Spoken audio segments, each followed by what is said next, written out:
Good morning dear students. मैं पंकज आंगेड़ आज आपके लिए लेकर आया हूँ कक्षा 10 के गणित के सूत्र। तो देखिए, इसमें मैंने सभी सूत्र हैं वो अलग अलग एक जगह करके लिखे हैं। सबसे पहले वैदिक गणित के लिए सूत्र हैं। सूत्र एकाधिकेन पूर्वेण, सूत्र एक यूनियन पूर्वेण, निखिलम सूत्र,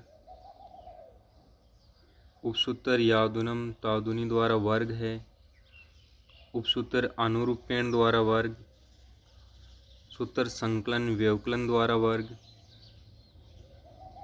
फिर द्वंद्व योग। देखिए, द्वंद्व योग में मैंने अपनी तरीके से इसको लिखा है। इसमें अगर एक अंक की कोई संख्या है तो उसको मैंने ए लिखा है। तो ए यानी एक अंक की कोई संख्या हो उसका द्वंद्व योग होगा ए स्क्वायर। इसी तरह से अगर दो अंकों की संख्या हो तो मैंने उनको ए और बी लिखा है, उसका द्वंद्व योग होगा 2ab। इसी तरह अगर अंकों की संख्या 3 हो तो मैंने उनको ए बी और सी लिखा है, तो 3 अंकों की संख्याओं का द्वंद्व योग होगा 2ac प्लस बी स्क्वायर। इसी तरह से अगर 4 अंकों की संख्या हो तो मैंने उसको लिख दिया ए बी सी डी, और इसका द्वंद्व योग होगा 2ad प्लस 2ac। इसके साथ ही सूत्र निखिलम द्वारा घनफल है। देखो, इसमें दो सूत्र हैं। एक तो तब जब संख्या है उसके लिए आपको सिर्फ आधार की आवश्यकता होती है, और दूसरे में आधार के साथ आपको उपाधार भी मानना हो, तो उसके लिए दोनों के लिए अलग अलग सूत्र है। इसके बाद देखिए सूत्र अनुरूपेण द्वारा घनफल।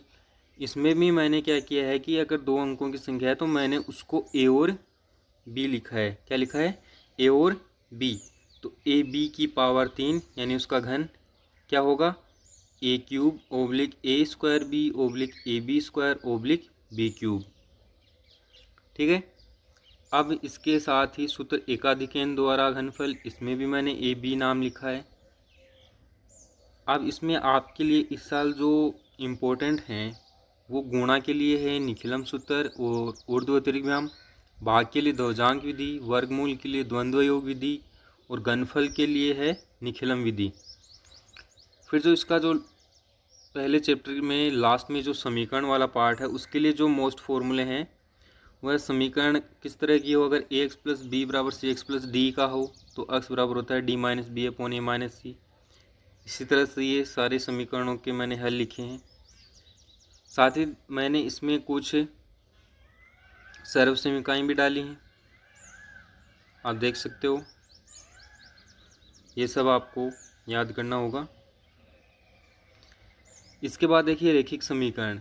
रैखिक समीकरण होता है वो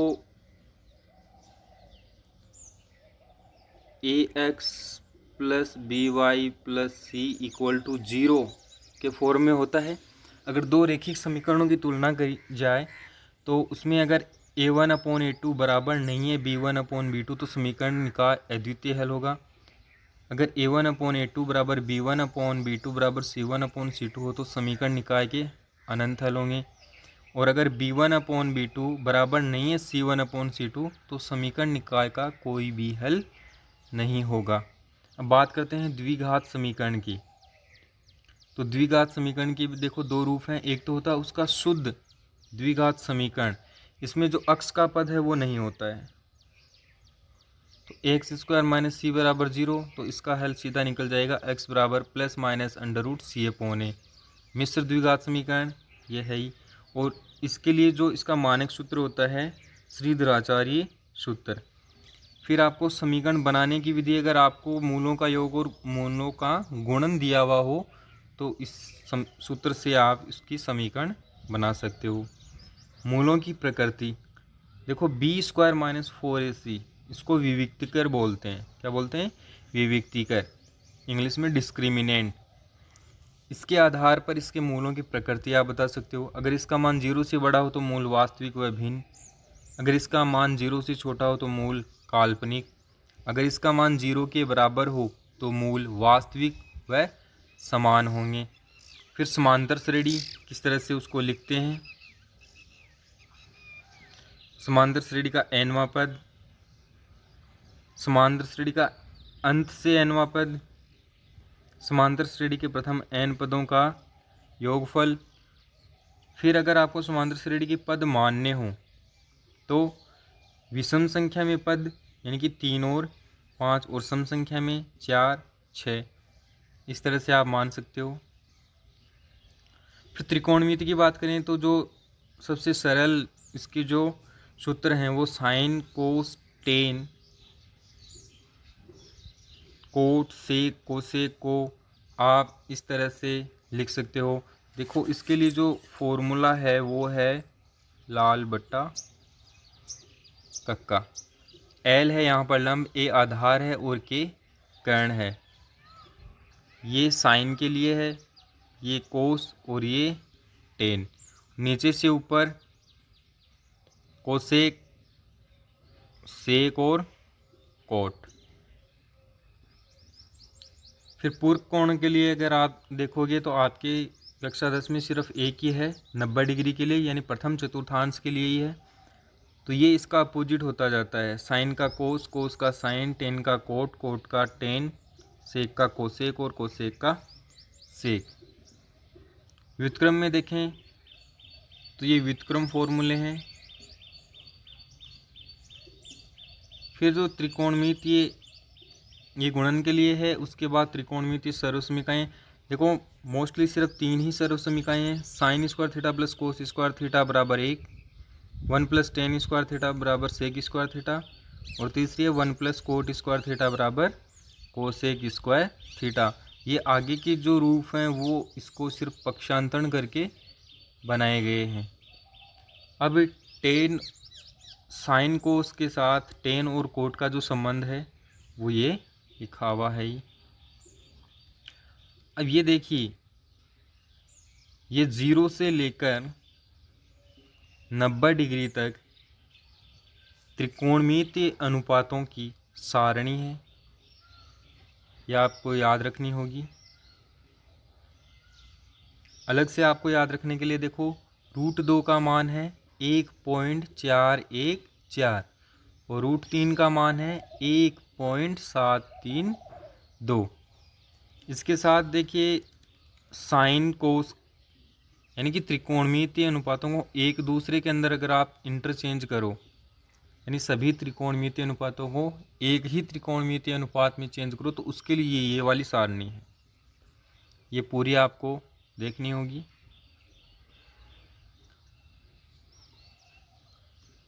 अब देखिए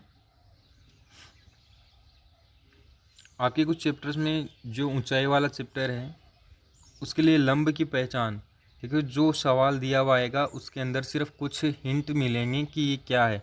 तो पेड़ की ऊंचाई, मीनार की ऊंचाई, खंबे की ऊंचाई, पुल की ऊंचाई, प्रकाश स्तंभ या दीवार की ऊंचाई, टावर की ऊंचाई, इस तरह के शब्द आए तो इसका मतलब आप जब उसका कच्चा चित्र बनाओगे तो वो क्या बनेगा, लंब बनेगा। कर्ण की पहचान के लिए पतंग की डोरी है, सीढ़ी की लंबाई, पहाड़ी की ढलान, ऊपरी शीर्ष से सीधी दूरी, इस तरह के शब्द आएंगे। आधार के लिए मीनार या टावर से दूरी, पेड़ के आधार या दीवार के आधार से दूरी, नदी या सड़क की चौड़ाई, वस्तुओं के बीच की दूरी, क्षैतिज दूरी, इस तरह के शब्द उसमें आपको देखने को मिलेंगे। फिर चतुर्थांशों की अगर बात करें तो ये आपको पता ही है, ये पहला, दूसरा, तीसरा और चौथा। अक्ष बराबर 0 सदैव y पर स्थित होगा, y बराबर 0 सदैव अक्ष पर स्थित होगा, और मूल बिंदु यहाँ पर दोनों जो अक्ष होंगे उनके प्रतिच्छेद बिंदु पर स्थित होगा। दो बिंदुओं के बीच की दूरी के लिए ये सूत्र है, मध्य बिंदु के लिए ये है, और अगर ए और बी कोई दो बिंदु हैं और उनको P कोई बिंदु है, वो अगर उनको अंतः विभाजित कर रहा है तो उसके लिए ये सूत्र है। बाह्य विभाजन के लिए जो सूत्र है वो अंतः विभाजन की तरह ही होता है, लेकिन जो प्लस की जगह क्या आ जाता है, इस बार अब माइनस आ जाता है। अगर आपको ए बी को P बिंदु के द्वारा किसी अज्ञात अनुपात में विभाजित करना होता है तो उसको मानते हैं लैम्ब्डा अनुपात 1, और उसके लिए ये सूत्र होगा, मूल बिंदु से दूरी √x² + y² होगी। इसके साथ ही आपको समांगी बिंदु, समांगी रेखाएं, लंब केंद्र, केंद्रक, परिकेंद्र, अंतःकेंद्र, समांतर चतुर्भुज, समचतुर्भुज, इनकी परिभाषाएं शॉर्ट में दी हुई हैं। बोधायन प्रमेय है, और वर्त से संबंधित जो चैप्टर अपना है वर्त, उस वर्त वाले चैप्टर में आपको कुछ जो इम्पोर्टेंट हैं वो सारी बातें यहाँ पर बताई हुई हैं। समबाहु त्रिभुज का क्षेत्रफल है, त्रिभुज का क्षेत्रफल है, समलंब चतुर्भुज, यानी जो क्षेत्रफल आयतन वाला चैप्टर है उसके लिए ये सारे सूत्र आपको अलग से दिए हुए हैं। फिर बात करते हैं वर्त की। तो वर्त में उसका क्षेत्रफल, वर्त की परिधि, सकेंद्रीय वर्तों का क्षेत्रफल, लघु त्रिज्यखंड, लघु वर्तखंड, लघु चाप की लंबाई, दीर्घ वर्तखंड की लंबाई, अर्धवर्त की परिधि, ये सारे दिए हुए हैं। इसी तरह से बेलन के लिए उसका वक्र पृष्ठ, संपूर्ण पृष्ठीय क्षेत्रफल, आयतन, आधार, और खोखले बेलन का संपूर्ण पृष्ठीय क्षेत्रफल भी आपको दिया हुआ है, साथ ही खोखले बेलन का आयतन। और देखो पहचान के लिए है कि पाइप, गोल टंकी, होद, ड्रम, बेलनाकार पात्र, रोलर, सरिया, कुआ, इस तरह के शब्द आए तो इसका मतलब है वो बेलन की बात कर रहा है। शंकु की बात करें तो इसका वक्र पृष्ठ, आधार, संपूर्ण पृष्ठीय क्षेत्रफल, आयतन, तिर्यक लंबाई। और शब्द कैसे आएंगे? जोकरनुमा टोपी, शंकुआकार टेंट या सामियाना। घनाभ की बात करें तो उसका क्षेत्रफल है संपूर्ण पृष्ठीय, घनाभ के आधार का क्षेत्रफल, विकर्ण, आयतन। और पहचान के लिए बिंदु क्या आएंगे कि बॉक्स यानी कि संदूक, ईंट, दीवार, होल, आयताकार टंकी, कैसेट, पुस्तक, इस तरह के शब्द आए तो आपको समझ आना है कि घनाभ की बात हो रही है। घन के लिए उसका पृष्ठीय क्षेत्रफल है, विकर्ण, आयतन, आधार का क्षेत्रफल, घनाकार पासा और वस्तुएं यानी कि डाइस। गोलीय के लिए उसका क्षेत्रफल, आयतन, वक्र पृष्ठ, संपूर्ण पृष्ठ, आयतन, संपूर्ण पृष्ठीय क्षेत्रफल, गोलीय कोश का आयतन। और परिभाषाएं हैं सकेंद्रीय वर्त, त्रिज्यखंड, लघु वृत्तखंड, चाप की लंबाई, वर्त। अब देखिए इसमें जो इम्पोर्टेंट है वो थोड़ा सा अलग है कि मिनट की एक सुई है ना वो 6 डिग्री का कोण बनाती है। मिनट की सुई 1 मिनट में कितना कोण बनाएगी? 6 डिग्री। और घंटे की सुई 1 मिनट में आधा डिग्री का कोण बनाएगी। सांख्यिकी का जो चैप्टर है उसके लिए भी कुछ जो फॉर्मूले हैं वो यहाँ पर लिखे हुए हैं, आप याद कर लेना इनको।